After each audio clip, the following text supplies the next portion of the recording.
예, 오늘의 모닝 브리핑 시작하겠습니다. 키워드부터 보면 CPI가 무난하게 나왔습니다. 좋게 보면 연착륙에 대한 기대감이 높아졌고, 나쁘게 보면 조기 인하는 쉽지 않을 것 같다. 내년 3월에 금리 인하는 물 건너가는 것 같다. 이런 분위기였고요. 유가가 좀 많이 빠졌습니다. 유가가 좀 많이 빠지면서 에너지 관련된 종목들이 약세를 보였고, 우리 증시의 큰 이슈는 어저께 마감하고 나서 양도세 상향 검토한 바 없다. 양도세 기준 상향하는 거 검토한 바 없다라는 기사가 나온 게 있었죠. 그리고 수급으로는 업종 내에서도 종목별 차이가 크게 나오고 있거든요. 뭐 이런 내용들 정리를 해드리도록 하겠습니다. 우선 이제 미증시는 오늘도 또 올라서 연속적으로 이번 주 계속 증시가 올라가는 모습인데, 뭐 러셀 2000 지수만 이제 약바업으로 끝났고요. 기술주들 특히 이제 빅테크주들이 오늘은 또 올라간 종목이 많이 나오면서 메타, 엔비디아 이런 종목군들이 조금 더 두드러지게 올랐거든요. 그래서 나스닥이 더 많이 올랐고 나머지 지수도 또 올라가는 그런 모습을 보였습니다. 역시 중요한 건 이제 CPI였는데 뭐 헤드라인도 그렇고 근원도 그렇고 뭐 예상치에 거의 부합했어요. 그러니까 헤드라인이 예상이 0이었는데 뭐 0.1% 나오긴 했지만 어쨌든 전체적인 수치는 예상치에 부합했고 전년 대비는 뭐 아예 예상치하고 똑같이 나왔습니다. 헤드라인 3.1, 근원은 4.0.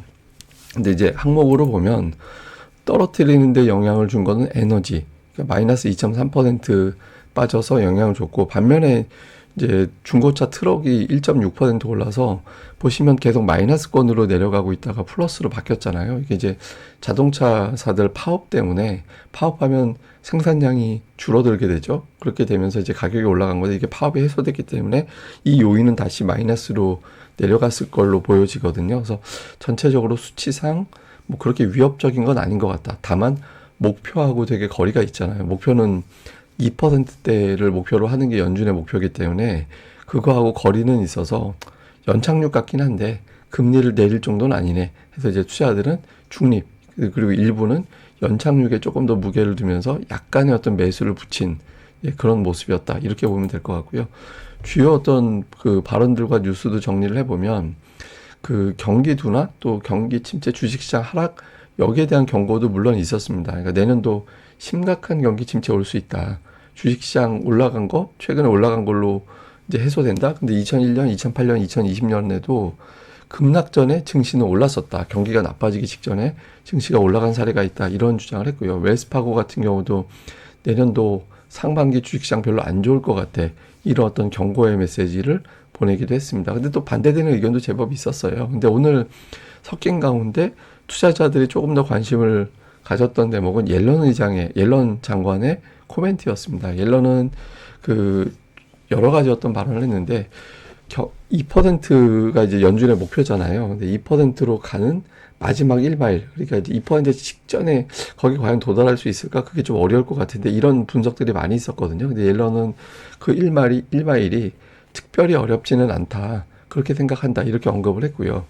그리고 이제 최근에 경제 상황, 물가 추이 이런 걸 감안해 볼 때 미국의 경제는 연착륙의 경로로 접어들었다라고 판단을 한다. 이렇게 이제 긍정적인 메시지를 내놨거든요. 그래서 옐런이 전직 연준 의장이기도 하잖아요. 그래서 이 사람의 어떤 발언을 긍정적으로 봤죠. 물론 이제 지금 정치고 또 내년도에 그 선거가 있는 애라서 긍정적인 메시지를 의도적으로 내놨을 가능성도 없지는 않습니다. 근데 어쨌든 조금 연착륙이라는 발언, 그리고 물가 2% 도달하는 거 그렇게 직전에 어렵지는 않을 거야.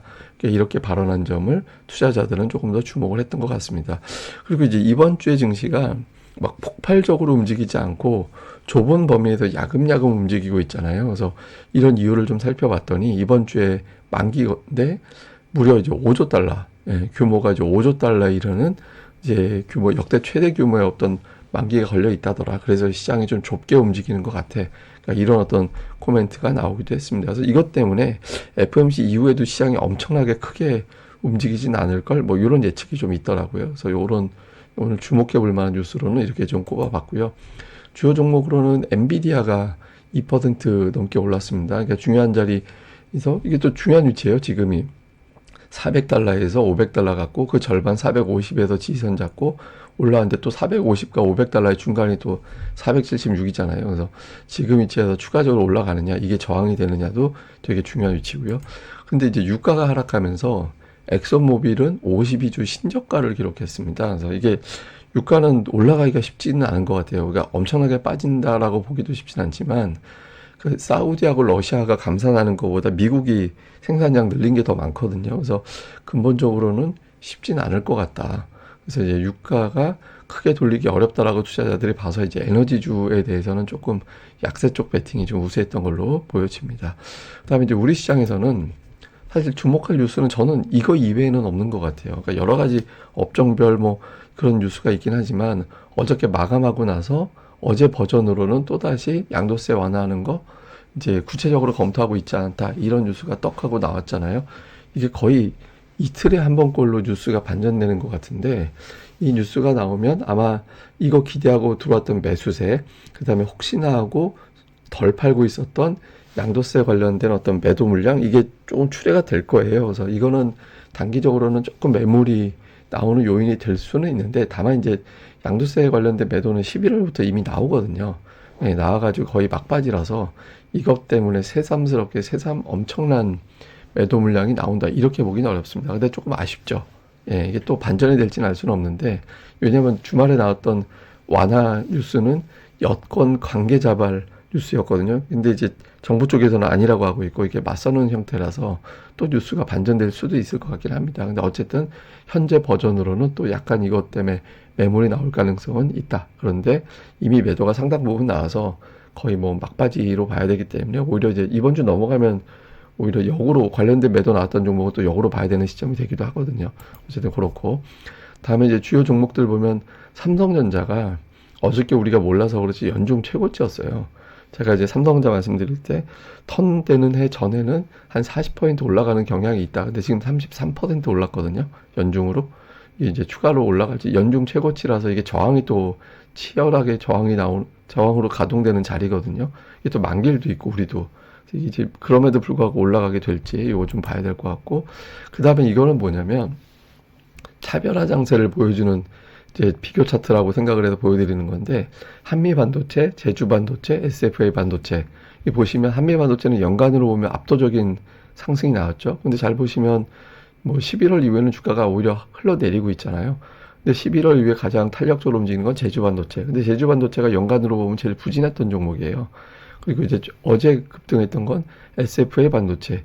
그 중간 정도로 어정쩡하게 움직였다가 어제 급등하고. 그러니까 이건 뭐냐면 양도세 관련된 매도가 됐든 뭐가 됐든 투자자들은 지금 시점에서는 많이 올라간 종목보다 안 올라간 종목군들 중에서 골라서 움직이고 있다. 왜냐면 안 올랐다는 얘기는 양도세 걸린 매도 물량도 별로 없다라는 얘기가 되잖아요. 그래서 이런 쪽에서 이제 매수가 가동되면서 주가가 올라가고 있거든요. 근데 이게 이번 주 넘어가게 되면 또 양도세 이슈도 어느 정도 정리가 되기 때문에 또 이제 그동안에 그런 매도가 나왔던 종목 중에서 또 올라가는 종목이 나올 수 있거든요. 그래서 이번 주 넘어가게 되면 종목별 변화가 더 좀 많이 나오게 될 겁니다. 그래서 이제 조금씩 이렇게 종목들 움직임을 이제 좀 새로운 관점으로 좀 모니터링을 시작해야 되는 시점이기도 하다.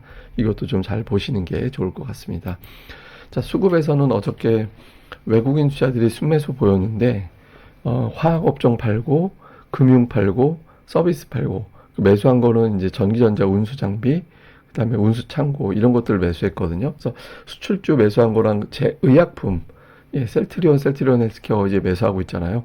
이런 것들이 좀 특징이었거든요. 그래서 외국인 투자자들이 제가 늘 말씀드리지만 5대 업종 전차, 철강, 화학, 금융 중에서 4개 정도 매수해 주면서 순매수로 가면 제일 이상적이다. 근데 이제 그 조건은 아닙니다. 그래서 외국인 증시를 멱살 잡아 올리는 단계는 아니고 골라 매수하는 단계다라는 게 보여지고 있고요. 그 다음에 코스닥에서는 어저께 특별하게 뭐 이렇게 디지털 콘텐츠 정도 매수한 거, 제약업종 매수한 거, 이런 것들이 좀 눈에 띄는 거 외에는 별로 없었거든요. 그래서 외국인 투자들이 이제 좀 매수하는 업종에 어떤 집중도, 어느 쪽을 매수하는지 이걸 좀 볼 필요가 있고, 기관은 어저께 그 일반 전기전자는 LS 머티리얼즈 때문에 이제 이게 매도로 잡힌 거고, 뭐 기계 업종이라든가 뭐 그 외의 업종은 좀 매수하는 경향을 보였거든요. 그래서 그 오늘장에서 외국인 기관이 이제 매수가 이게 연말로 넘어가는 장세라서 매수하는 업종의 어떤 변화를 좀 주목을 해야 되거든요. 그래서 어느 업종에 집중되는지 좀 어제하고 좀 달라질 가능성이 있어서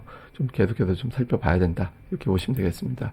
자, 요약을 해드리면 CPI는 이제 나왔고 이제 FMC 그다음에 점도표가 어떻게 될 것이냐라는 쪽에 관심을 모아가는데 시장에서는 일단 이제 연착륙의 경로로 보고 내년도 금리 인하는 3월까지는 어렵다라는 현실론에 눈을 떴다라는 점이 오히려 부담을 완화시켜주는 측면이 있죠. 그래서 어쨌든 이런 부분들은 좀 다행스러운 부분이고, 다음에 이제 양도세 대상을 갖다 상향하는 거, 10억에서 30억으로 높이는 거는 무산될 걸로 또 현재 버전으로 뉴스가 나왔죠. 근데 뭐 제가 말씀드린 대로 이미 관련된 매도는 11월부터 나오기 때문에 나머지 물량이 참았던 물량이 좀 나올 가능성은 있는데 절대적으로 그렇게 큰 규모는 아니다. 그래서 이번 주 넘어가게 되면 오히려 반대로 이제 매도가 나왔던 종목들을 포함해서 좀 새로운 매수가 들어갈 수 있는 시점이라서 그런 걸 좀 볼 필요가 있는 것 같고요. 그리고 삼성전자가 연중 최고치 살짝 경신했거든요.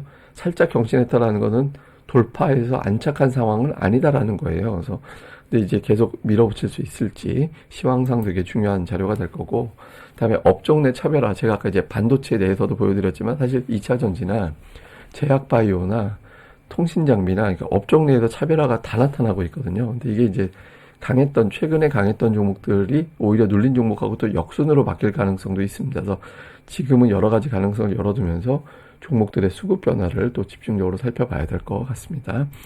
그 다음에 어저께 블룸버그에 나온 뉴스가 공매도 금지 이후에 헤지펀드의 시장 참여가 줄어들고 있다. 이거는 이제 무슨 차트냐면 전체 거래에서 차지하는 비중, 개인 투자자들 비중이 높아지고 있고 외국인 투자자나 기관 투자자들의 비중이 내려가고 있다라는 걸 보여주고 있거든요. 근데 이거는 사실 시장 전체 거래량이 좀 줄어든 측면도 있어요. 예, 그런 영향도 좀 있긴 한데, 어쨌든 그런 가운데 거래 대금이 줄어들었다라는 거는 거기에 거래가 집중되는 종목은 오히려 또 주가가 탄력적인 어떤 움직임을 보일 수 있다라고도 될 수 있잖아요. 그래서, 이제 좀 좋은 뉴스는 아니긴 하죠. 외국인들이 줄였다라. 그런데 매도로 전환된 건 또 아니잖아요. 그래서 뭐 시장 자체가 이렇게 부정적으로 아직까지 반응하는 것 같지는 않아서, 어쨌든 수급이 집중되는 종목군들은 더 탄력도를 보일 수 있는 조건이 돼버렸다. 그래서 뭐 관련된 종목에 또 집중하는 걸로 보시면 될 것 같습니다. 예, 자세한 건 제가 또 오후 방송에서 내용을 정리해 드리도록 하겠습니다. 이 방송 구독하기, 좋아요 많이 부탁드립니다. 감사합니다.